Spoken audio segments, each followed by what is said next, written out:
You can hear this? Yes. And how about this? Yeah. Great. So we're here to talk about moderation strategies and how to take your community's trust and safety practice strategies and process sort of to the next level, and what are the things that you need to think about and incorporate into your game design, into your community design, and into your sort of process and tool stack, and how to come away with this with some sort of actionable things to think about when you're trying to build your community. So first, maybe we'll do a quick introduction. So Blake, you want to give a little bit of background about yourself and your role? Yeah. So I work on something I call social comfort strategy in VR at Meta. Not just VR, but mostly VR. It's a really interesting medium. Have any of you done VR, experienced VR, multiplayer? Yeah, good. We're going to talk about like how that's unique and interesting and different from a trust and safety standpoint. But I work on social comfort strategy at Meta, work a lot with developers, with our first-party teams who are building games, experiences like Horizon Worlds, other games from Oculus. And I love talking about ways in which we can realize the social vision that we have for games, the reason why we get into this in the first place, and having trust and safety and social experiences not be a blocker for players, but having it be something that actually enables them to have the most fun they can. Cool. Thanks, Blake. And I'm Mark Nolan. I'm the director of marketing at Modulate. Modulate does voice intelligence technology, one of which is our ToxMod voice moderation platform. We help studios surface when there's toxicity, harassment, harms happening in their game. Also helping studios surface positive behavior if they want to use that as a tool within their game development cycle. And I'm also the executive director of the Gaming Safety Coalition, which is an industry organization that brings together vendors, nonprofits, and others to kind of provide a set of best practices and sort of tool set for studios to start thinking about how to address trust and safety and just general safety in games. So it's great to be here with y'all. One of my favorite things about Blake, about the way that you talk about thinking about trust and safety, is that phrase that you said, social comfort. Can you expand on that a little bit more? How do you define that? How do you think about it? And then what does that mean for the way that you interact with studios that are part of the platform? Okay, so when I think about social comfort, I think about a feeling, obviously. A feeling that you have when you're with people that you trust, that you're interested in, that you feel like are not a threat. That is the kind of feeling that you want to go for or enable in a multiplayer experience if that's what you're building. And it's the kind of thing that goes beyond just the absence of bad experiences. It's really are you in a dynamic where you can show up in the way that you want to show up and others around you are holding you up as well? This is, I think, like the community concept that many of us want to create when we build games or build online communities. So social comfort is the feeling that attends that experience. Cool. And what goes into that? Is that like a combination of process, tools? Like what are the subcomponents of building for social comfort? Yeah, so we have a little bit of time here today, and this is like supposed to be, beyond superficial. We're gonna get actually into some cool technical stuff if you actually build games or want to learn how to build more resilient communities. But I want to start with just outlining what some of those like basic fundamentals are. If you're not familiar with the trust and safety stack in games, or like what the processes are to enable this sort of thing, I like to start with what your social vision is for the experience you're building. So if you're building a multiplayer game, there's probably a reason you're doing that instead of single player. You want people to be able to play cooperatively. You want them to be able to socialize. You want people to be able to make friends. You start with, how do we want people to be able to interact in like the best case scenario? What's our vision for what good looks like for social in the game? Start with that, and then think about, okay, so we know what we want good to be. What might bad be? And what are we not going to allow? Where are our lines in the sand? What are going to be the kind of structured boundaries of acceptable social behavior in the community we're creating, in the experience we're creating? And that is the basis for your set of policies, your community standards. So your community standards are going to be like foundational part of the social strategy for your experience. And that's going to be something that all of your trust and safety work comes back to, and it's something you want to kind of have clarity on in the beginning. And like, of course, like you could kind of look at what other folks' community standards are, and a lot of these end up looking similar anyway because we're humans and like we often expect many of the same things and hope for the same things. But you should have it be an intentional exercise because you can also think through it about what our social vision is for the game. So you start there. Then you think about, okay, what are kind of the essentials that we need to have in place for upholding that and enabling players to manage disruption, whatever, when it comes along. So familiar suite of user tools that you're going to want to enable if your multiplayer experience involves things that enable like users to interact, which I don't really know why it wouldn't if it's a multiplayer experience.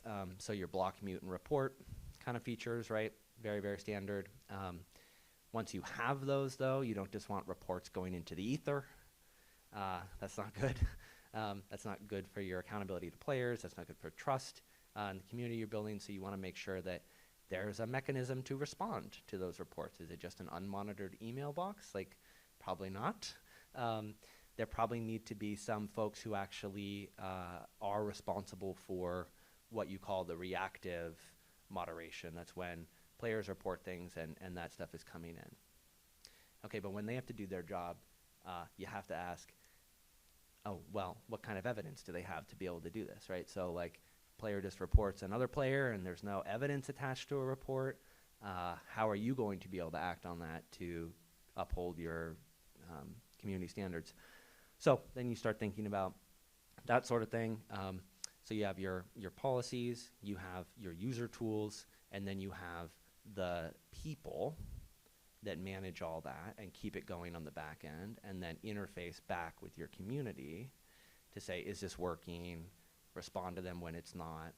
And then on top of all that, if you're familiar with the world of trust and safety, you know that you can't just rely on players reporting things when something bad happens and kind of, responding over hours, days, whatever, to that. You're not going to be able to actually manage your community that way. And that's where automated tools come in. So I'm guessing most of us are familiar with the kind of ways in which automated tools work in a lot of like traditional 2D social experiences, social media, right? These sorts of things are there, detecting in real time certain things that may violate those community standards that you set as foundational to your experience, your expectations, and then enabling you to take action on the basis of what you detect. So we're going to get into kind of more of what that might look like in the context of a game. But when I think about like your overall fundamentals here, you've got your expectations enshrined in community standards. You've got tools that enable users to kind of self-moderate around those things and manage their experience. You've got people that are in that feedback loop with players. And then you have a set of really like these are going to do the meat of the work for you, automated tools that cover everything that can't be covered through the reactive ones. Okay, I know that was a lot, but is that kind of what you were looking for? Yeah, and I think that, one of the things that I think you were hinting at that plays into that too is that the motivation for setting those things up to create a better experience for the players has to be like the actual motivation has to be there of that's what you want, not you're checking a box and not that you're just you know adding on a tool that's going to do something without having thought through those things. What's the I guess what's the baseline sort of motivator that you might coach a studio on if they're trying to think about if they're going down the wrong path, or they haven't really thought that through deep enough, and they're just, they know this general concept, but they haven't thought through enough layers deep into that. Well, so what I would say is actually this stuff can be really fun and be like a design challenge and be an actual lever for you to differentiate your game. I think y'all probably know what it feels like when some of these things are like slapped onto an experience in the checkboxy kind of way. They don't feel continuous with the rest of the experience. They don't feel like part of the brand of a game, or they're not really in the voice of a game, right? I think when this is done well, when you are building these tools downstream of a vision of what your social strategy is, then you actually get an idea of, oh, okay, here's how we will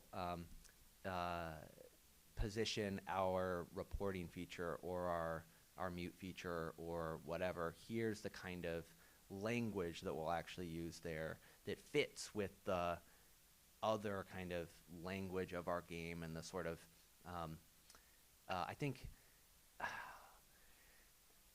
of a game like Helldivers 2, right? Like there is a sense in which the social and the social vision that they had for the game is manifest in the ways in which players can interact.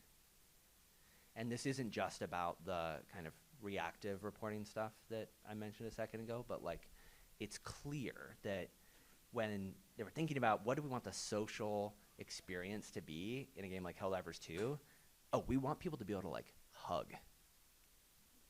That's really cool. Like, where did that come from, right? And so you can think through your trust and safety like feature stack, the ones that might otherwise be checkboxy, with the same sort of blue sky. How could this actually enable players to have an experience that feels unique to this game, the feelings we're trying to elicit, et cetera?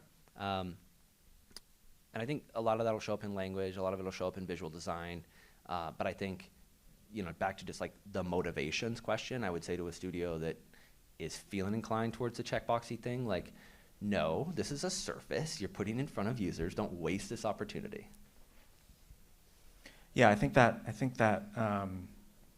the way that we've heard some customers talk to us about that is like when they do it successfully, they're anchoring the goals of the game or the social goals or the interaction goals in the same place that they're anchoring the trust and safety goals, right? So that they can actually be properly aligned. We talked about policies and, hinted at tools. What are some of the other, yeah, Matt? Double tap on the policy question. What are some like core policy decisions that affect either your tech stack or like your intended player experience? If you had to like fork in the road on policy decisions, what are some core ones that might change how your user experience is?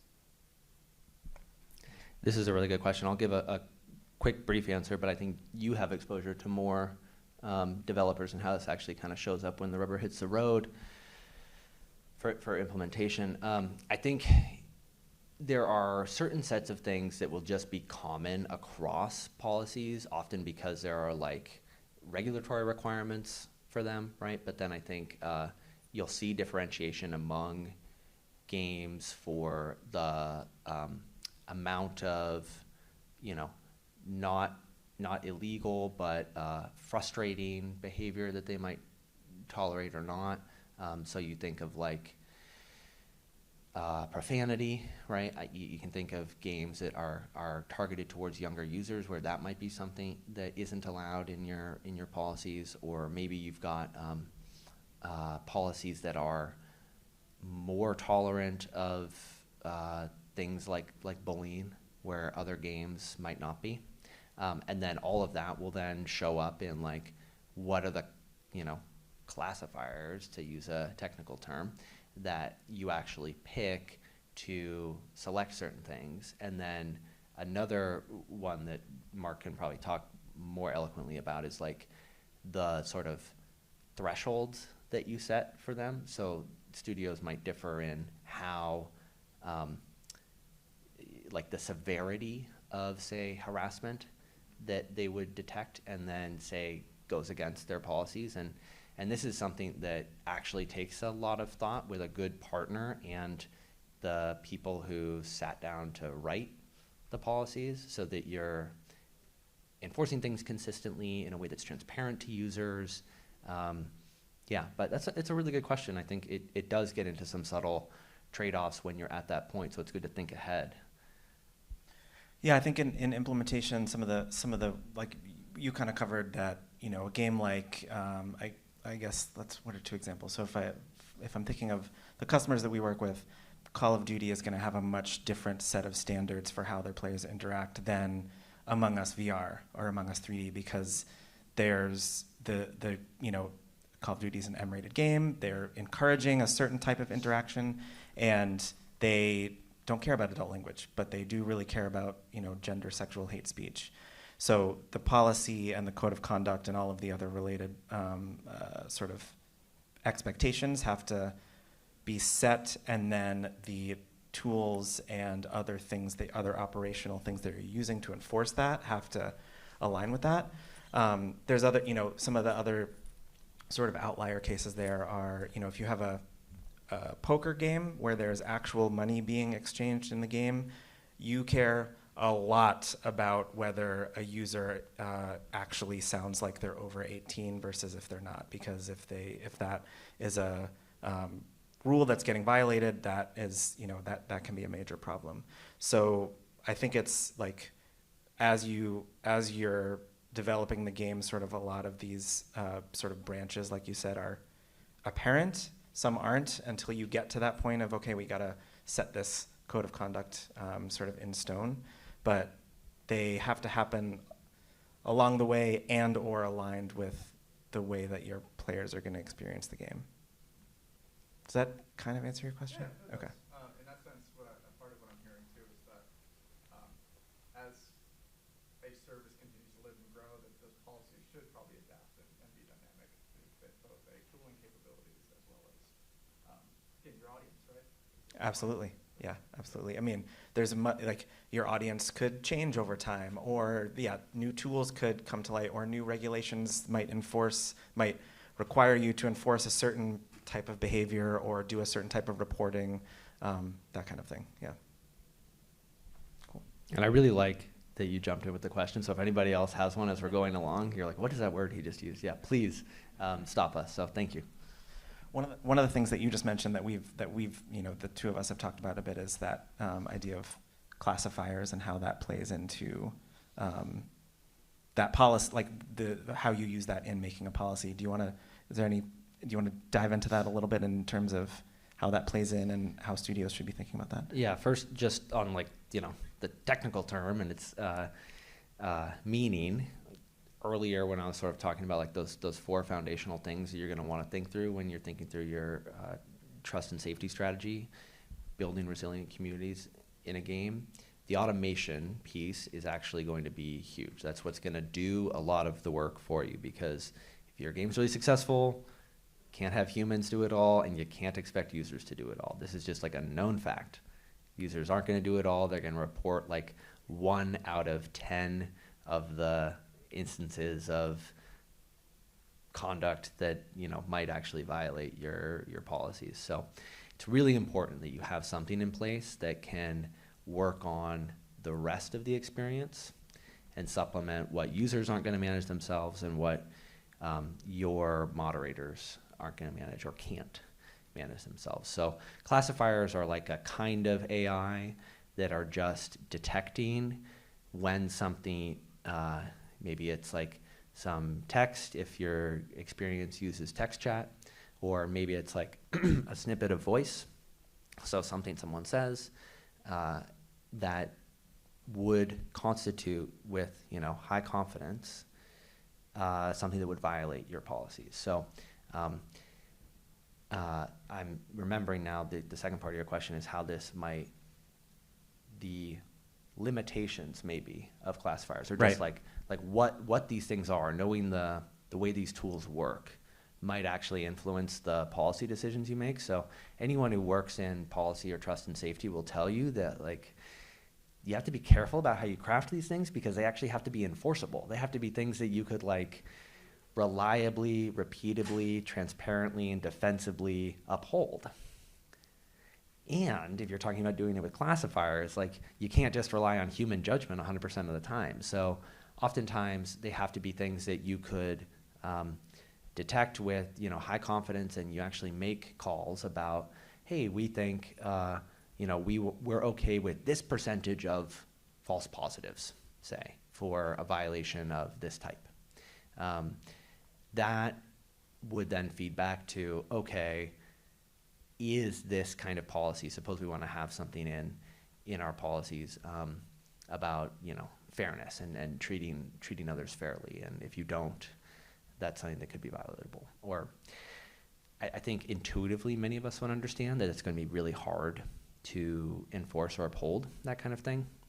So you absolutely have to think about, like, what are the limitations of classifiers, what are they good for, what are they not good for, and what's enforceable at the end of the day with our policies. So they must support the policies.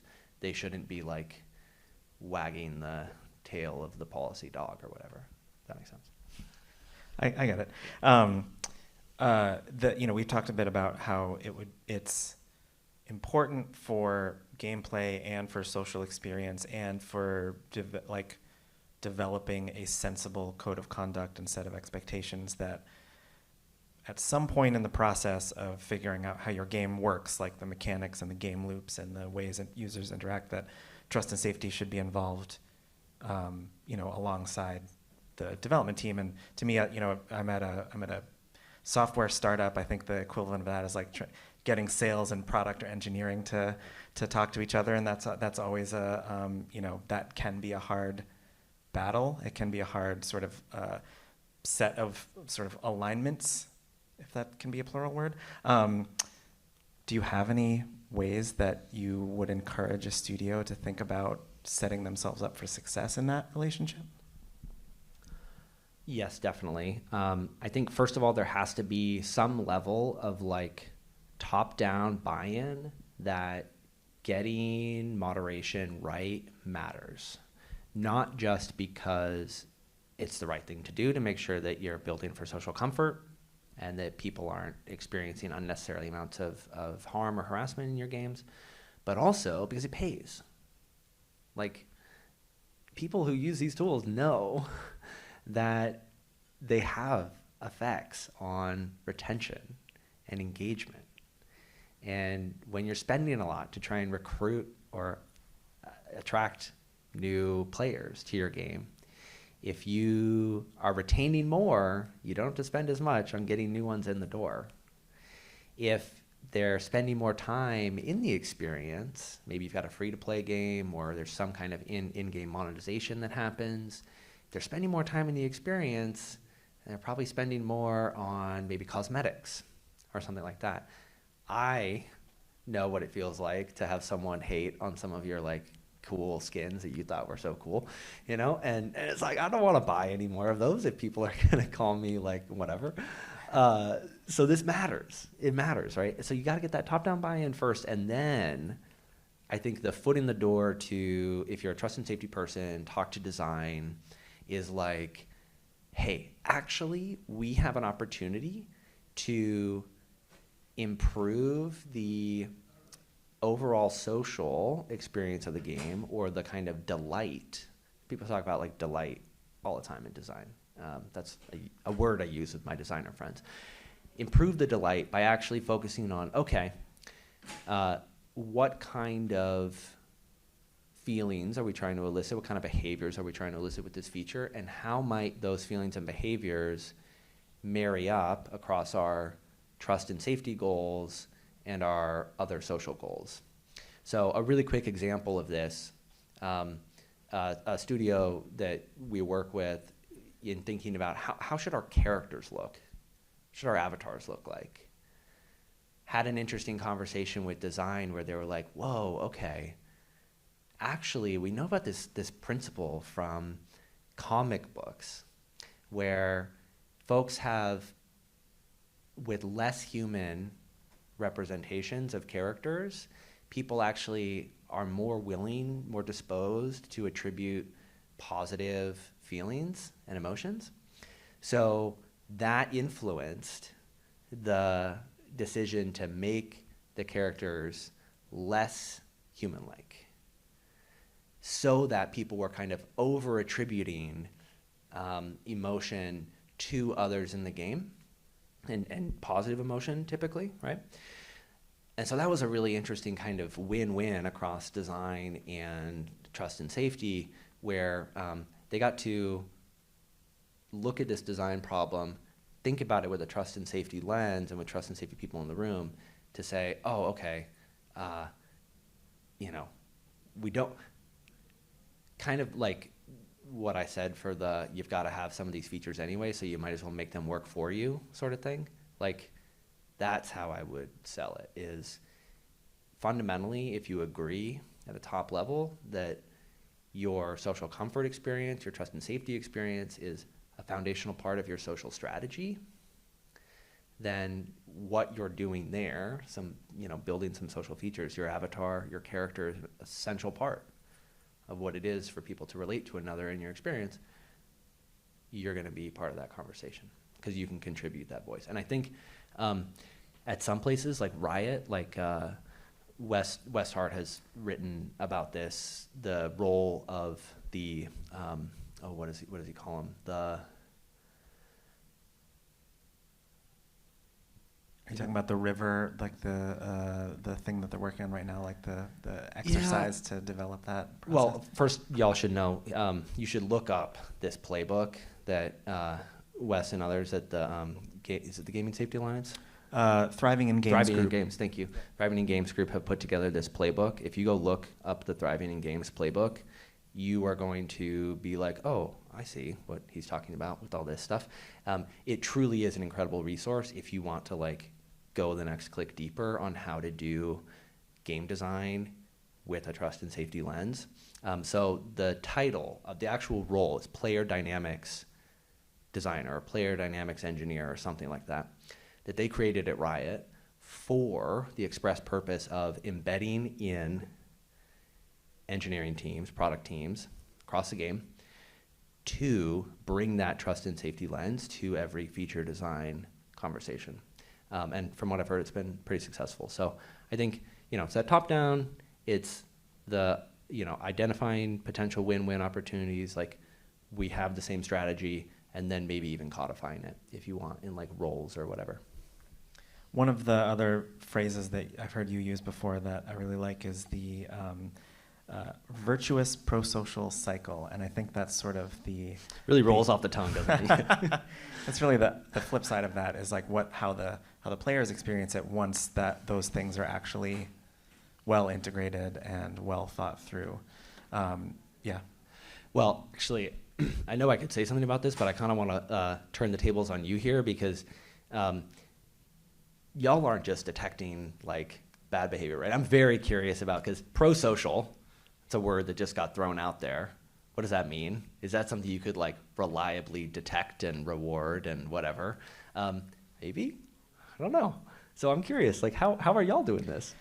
Yeah, so we, I think the way that we approach it is that, everyone who's in this industry knows that toxicity prevalence is a problem. The ADL studies always show it's somewhere between 70 to 80% of players of any age get exposed to severe harassment or toxicity as soon as they log on to a multiplayer game, essentially.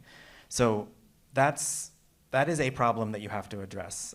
You can't get to the positive side without addressing the negative side, but once you have addressed that, you can then, once you have encouraged through the things we've been talking about by detecting, addressing, building in mechanics that encourage better, more positive behavior, you can start using the inverse signals to add to your game loop, add to your sort of whatever score ranking system you might have in the game. So the way that we've been approaching it is for toxicity detection, we have certain categories. So I mentioned like gender, sexual hate speech, we have child grooming, et cetera, but we also have categories for the different flavors of positive behavior. So is this player someone who, when they are playing with another new player, they're a really good coach, like they're really good at explaining this mechanic or this level or whatever, and those are the types of players that if you can, orient your matchmaking system in the right way, you want to have those players in the room with 6 newbies or whatever. So that's one category. Another is sort of like general encouragement, like do you hear one player saying, nice, whatever, nice shot, nice job, good idea, good teamwork. So that's kind of a broad category, but one that can inform something like a reputation score or something like that if you have that as part of your game. And then there's other behaviors that are not necessarily coaching in that it's about specific mechanics or game specifics, but like in the lobby, are you fostering positive conversations? Are you engaging with other players in a way that brings other people into the conversation, and that feeds into that virtuous pro-social cycle? Because if you're encouraging that behavior and you're bringing in more people to engage, however it might be, in this case it's voice chat, but you're gonna that's gonna create more players that engage in that type of behavior and want to sort of model that for other players as they get more involved in the game. So are folks kind of familiar with like the way in which community behaviors sort of evolve over time in a game, say, or beyond? Like there's often norms that get established sort of early on, and then maybe they can be contested or shift or evolve down the line, but like oftentimes it happens fairly early in a game, depending on how it grows. You want to be prepared for that and like have a view on what you'd love the norms to be. Obviously, like you might have a strategy that's like, oh no, like we want people to be able to set their own norms, but like you probably want those norms to be consistent with people wanting to come back to the game, to like friend each other, to like tell their friends about it, So when we talk about pro-social and pro-social loops, part of what we mean is actually building incentives into games aimed at having players play nice together. And doing so because you know that it will, 1, just be a good experience for them, but 2, because it is a good experience for them, they're going to come back more. They're going to tell their friends, right? So I think here's an interesting example of that from a popular VR title. And this is kind of illustrative of how a trust and safety outcome can actually be part of the core identity primitives of a game. So in this VR game, there are ranks, like visible displayed ranks for players, in the same way that there might be in a lot of like competitive shooters, say. But there's only 5, and it starts from like, new. It goes up and up and up until you get to trusted user. And there's a special like banner and color for being a trusted user. And if you get that, it's like, oh man, the feeling of being in this game and having a trusted user come up to you and they've got this, bright purple banner above their nameplate, and you're just like, oh, yes, I'm in the presence of royalty, People want that.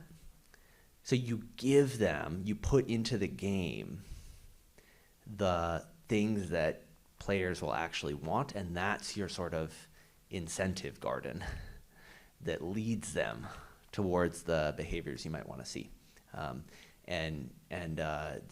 This particular game is actually transparent to somewhat transparent to players about like what it takes to level up. Maybe you can't be like fully transparent because you don't want it to be like gamified, right? Like you don't want them to like cheat their way to the highest level. But I think that's a really interesting use case. And you mentioned the matchmaking use case too. Folks kind of know like what matchmaking is. It's like figuring out who to put in the same lobby. You can use some of those signals, some of the positive pro-social signals for matchmaking. I would get match made into the lobbies where you're like telling people how to play the game because I love doing that, even if I'm bad at the game, give them bad advice. You should also be aware of the flip side of that, which is sometimes called Prisoner's Island. Anyone heard of like Prisoner's Island cases where it's like, oh, let's just throw all the bad people together in one place and like that'll work, right? No. Sadly, it usually ends up with cases where they don't know why they're having a terrible experience on Prisoner's Island, because oftentimes, and I'd actually love to hear y'all talk about this too, oftentimes folks who exhibit disruptive behavior or toxicity don't know they're doing it. They like haven't been sufficiently like warned or coached or redirected. So then they're on Prisoner's Island and they're like, why is everyone so mean? And then they get angry, and then that behavior spreads throughout the rest of the ecosystem. It never gets contained on Prisoner's Island. So that's one of the things where like you would not be able to do that kind of stuff on your own without the help of automation. And it's also one of those cases where, and I know we want to talk about this, like it's not just a matter of getting your automation like set and running and walking away. You got to be thinking about like, oh, what are we doing with these signals? And are we getting the most value out of it? Are we using them for the right kinds of things? So anyway, I know there was a couple things I mentioned there for reaction, but whatever you think is salient. Yeah, before I get to that question. Question. So, Mark, you talk about building good communities. And is there what's the business result? Like, have you seen any tension? Like, what have you guys seen? Yeah. All right. So let me. I'll get there. I think those two questions actually are actually aligned. So you were asking about sort of how do you get past that sort of lack of information about how you're getting actioned in the game, actioned against, or why am I with all these other terrible people and why is this game no fun anymore? What we've been able to find in working with our customers in sort of iterating on this, on sort of how transparent you are with players, is that the most effective way to coach, to discourage is the word, bad behavior is you tell the player when they are engaging in bad behavior. That seems like pretty basic, but there's a lot of games that have clear codes of conduct and have the right tool set and have a full built-out trust and safety team, skip that step either because they think that the players might start gaming it, or they think that it's somehow revealing their secret moderation sauce or something like that, or they just haven't thought about doing it. But we've iterated on this with a few different customers, and if you give a player a little alert essentially of behavior that they just engaged in and how it violates the code of conduct, the result is that type of behavior goes down like precipitously, because most of the violations that happen are sort of like a first-time offender. And so if you are just letting that player sort of blindly accept what's happening, they get whatever it might be. They get muted, they get booted from that match, they get banned in the worst case scenario. Like that's just, and there's no logic, there's no reasoning. They're going to have a terrible time because they're going to say, what the heck? I thought this is how I heard other players interacting. I heard someone shout the same thing at me. Why am I facing this result now? So the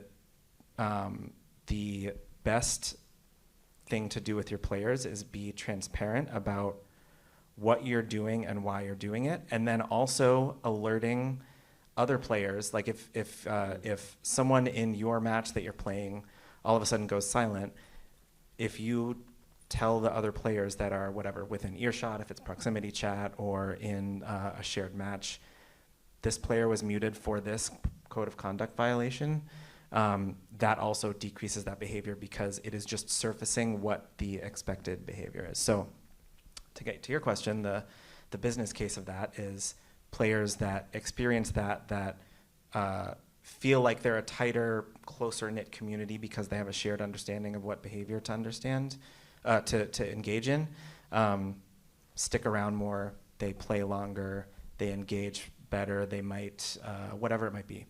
Buy the season pass, buy the next expansion, buy more skins because it's actual positive conversation that's happening around that.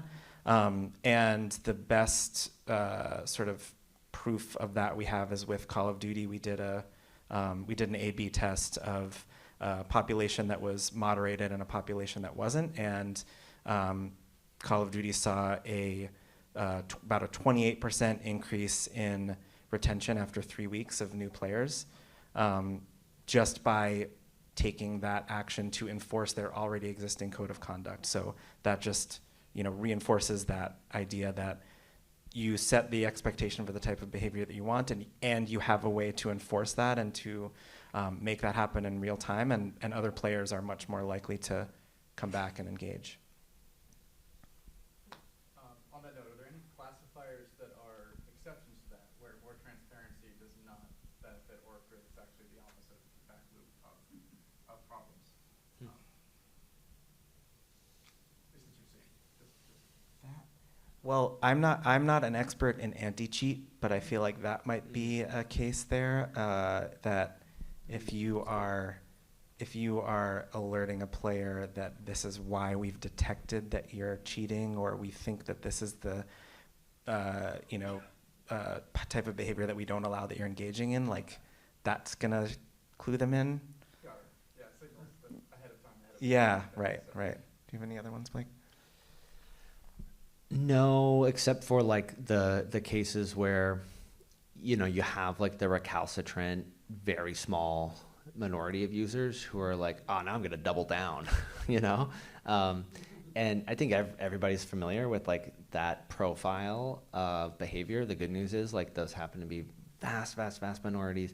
Sometimes they actually have disproportionate impacts on the game, so it's really important to be able to manage them. But I think certainly, there are always trade-offs with transparency. If you tell people, hey, like this is why we muted you, they might be angry, but you could probably stand by that. I also just want to make sure that like that number you threw out there didn't fly by people, because y'all, a 28% increase in week 3 retention in a title that big as Call of Duty, like, do you know how much that's worth? It's huge. I would challenge you to find any feature that a game has implemented. I mean, you think about like the really, really core features, like we're going to do like new reward drops at the end of a month, or start implementing a season thing or something like that. Like, we're talking about impact at that scale, right? And I am very excited to see more stories like that come out in the future. It can be hard if you're implementing a solution like this to do like the full A/B test, but when it comes to like just doing the business case for you and your studio, it's generally pretty easy to like look at changes in the prevalence of behavior that violates your code of conduct over time, and changes in, retention, engagement, in-app purchase, whatever you care about. And if you're comfortable just looking at those correlationally, good. Like, you should be able to do that. And then I think there's also like, independent of the sort of top line or bottom line impacts, you can just think about, hey, like, what are we like required to do, and what might we be criticized for externally if we don't do it, either by communities or policymakers, whatever, So that's sort of when I think about the holistic business case, besides just like the good pro-social reasons to do these things.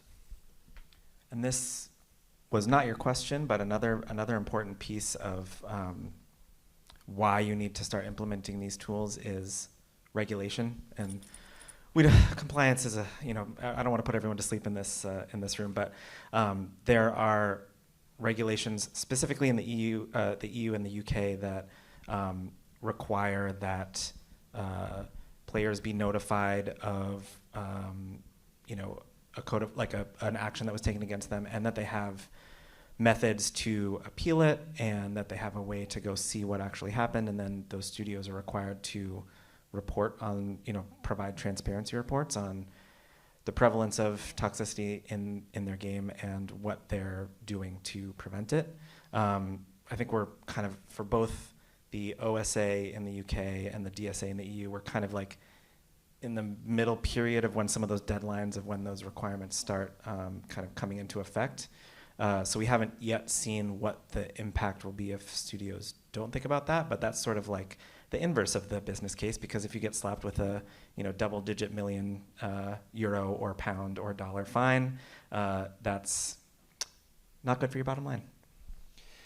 And this is kind of seeming to be like more the way of the world now. And so I just think it's important to understand how the solutions available today stack up in this moment in time, but also like how they compare to what might have been available when we first started playing games, So I'd love to hear actually from your perspective, and I know we're kind of coming up near the end and would love to have more questions, but like, can you just like walk us through from maybe Modulate's vantage, what's been the evolution of, voice moderation or just moderation at scale with automation, and where do you see it going in the future? Yeah, I think probably for any of us that have been playing games for a while, the first place we saw moderation happening, at least live, was in text. So you try to send a message and it's blocked because there's an F-bomb in it, or you get a bunch of messages from other players and it's just a string of asterisks. That's, I think, which, by the way, is a terrible, terrible way to do text moderation, but that's a topic for another Fireside Chat. That's probably the first way that most players kind of experience it, because it's kind of right there in front of you, especially on PC games. There's a lot of text chat between players that happens. Voice moderation kind of only existed in reactive format for a long time. So player has to, whatever it might be, they have to pause the game and fill out a username and say what the actual violative behavior was, and then that introduces a bunch of so many other ill effects. Like a human has to review that. What if the player misspells the username? You're taking the player out of that game in the moment, or you're asking them to remember something 10 minutes ago when the match started. There's sort of like vengeance reporting, where if you just lose a match and this one player was really good, you might file a report against them. So that's how it existed for a while, and now with technology like ToxMod, there is ways to, in a privacy-preserving way, listen into the conversations that are happening and make sure that the stuff that your human moderation team is seeing is important for them to review for one reason or another. It could be super high severity. It could be something really nefarious like child grooming or violent radicalization that has to get elevated to authorities. Or it could be some sort of gray area in between, where maybe to, like we were saying before about the evolution of codes of conduct type of behavior that hasn't been seen before. So how do you, what action do you actually take?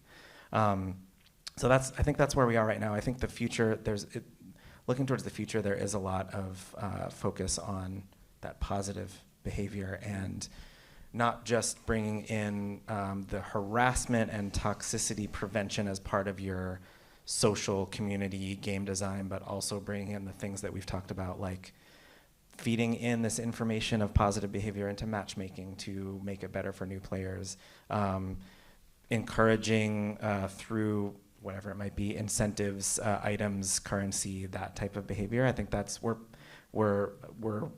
sort of, the technology exists. I think we're just at the point that hasn't yet been implemented into too many games in a wide scale, but we're getting there very, very quickly.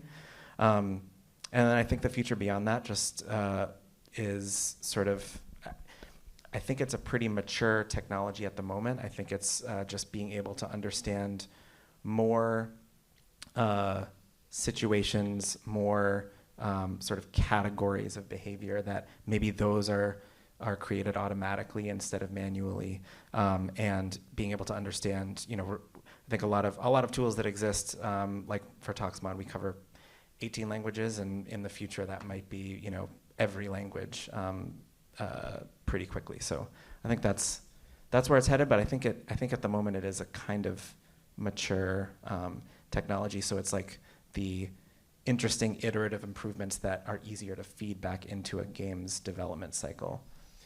I really like that. I see a couple hands. Can I just issue a quick call to action before we take these questions? Because I love saying that for this future to happen, we all need to kind of work for it together, because this is like an overused phrase, but a rising tide does lift all boats here. And you can understand that by understanding the inverse case. The case where someone's first experience in a multiplayer game, they're new to it, and they land somewhere that doesn't have the right moderation. And I've compared this to food poisoning. It's like, doesn't matter if the oysters that, made you nauseous were at a place that probably shouldn't have been in business anyway. You're gonna not like the oysters at the 5-star restaurant, right? Where they're gonna be great. It can put you off the genre entirely, the genre of multiplayer games, if you have a bad social experience in any of them. So it's incumbent on all of us to make sure that we're building the kinds of structures that can enable people to play comfortably. It's okay. That's it. Good. Let's have some Good call to questions. action. Yeah. To both of you, AI has come in and should have solved everything for us. But what is a glaring gap that both of you see where tech should be developed from the trust and safety lens, like in your line of work or wishes of Modulate, that, why is this not being done? That's a good question. I think what a lot of tools are very good at is taking a problem and letting you solve it at scale. So like we just talked about with voice moderation, you couldn't hundreds of hours of audio, you can't hundreds of millions of hours of audio, you can't have humans review every report, everything that comes in. I think that there are probably other pieces of the trust and safety puzzle that still are very manual, that a technology that can extrapolate that to be at a certain scale will exist. And I think one of the things that we keep getting asked about is we're developing an AI chatbot or using a generative AI tool in some way, but we don't trust the safeguards that are built into it, or we want to make sure that for us we have a custom set of things that this, like a recent example is to make sure that Darth Vader doesn't start, spouting expletives and going down rabbit holes he shouldn't. I think that's right now that's a pretty manual. They have to go in and manually adjust that. I think that's a space where we're going to see tools and capabilities that kind of adapt on the fly without needing as much human interaction. My quick one is just like customization for users. And this is something I'm really excited about that we're actually doing in Horizon Worlds, in our slice of the metaverse, empowering users to tailor their own kind of moderation experience to something that kind of is fit for their comfort level, I think is really cool. There's a lot of unexplored territory there for, personalizing the moderation experience to enable you to dial in, what is it that I'm comfortable with here? So, yeah. One more question. Cool. Yeah, so I think kind of in that vein, obviously you're talking a lot about Prisoners Island, and I think looking also at, I know Mark works a lot with Sharon and community moderation. I'm kind of curious how, when you're dealing with that, you're looking at, I think, areas like telemetrics and also psychology and where those kind of play, if those are something they're considering, if you think that's something, an area of growth. Do you work on that at Reality Labs? Is that a part of your Well, and let me know if this is to the point of the question, but one thing we didn't talk a lot about is how helpful these tools can be for the humans who are in the loop. And maybe that's part of what you're getting at here, but like, if you know what the job is like of having to review stuff that's been reported or detected, that can be like really psychologically hard work. And to have automated tools that can warn people when something is a certain kind of content or graphic or potentially triggering in this way or that way, that actually is taking care of people and enabling them to, like truly just have a better experience at work. 'Cause those are hard jobs. So I don't know if that's to the point of the question, but that's what I thought of. Did that answer your question, or was there a piece of it that? A little bit, yeah. I'm kind of also, I think, looking at more, kind of on the Prisoner's Island. Yeah. Account, because a lot of it, obviously, I did the research project trolling, we called it the trolling project that I assisted on, and it's really looking at actually VR chat. A lot of people join VR chat and they have nothing to do, so they troll each other. Yeah. And so again, with that, I'm looking at, all right, I'm all over the place, sorry. Too much talking. But it's thinking about how to really avoid something like Prisoner's Island through psychology or through kind of understanding how people are engaged. Yeah, I think that sort of to the what is the future of it. I think making sure that you're absorbing all of those signals of what's happening. What are the decisions that a player is going through? What mechanics did they experience? Like, did they end up in a Prisoners or a Trolls Island? And feeding that into a process. That was a good hint. Yeah. That was good. And I have more ideas, so come chat with us after. Yeah. And All right. Thank you all. Obviously, this is a conversation that can continue for much longer. Thank you both for leading this.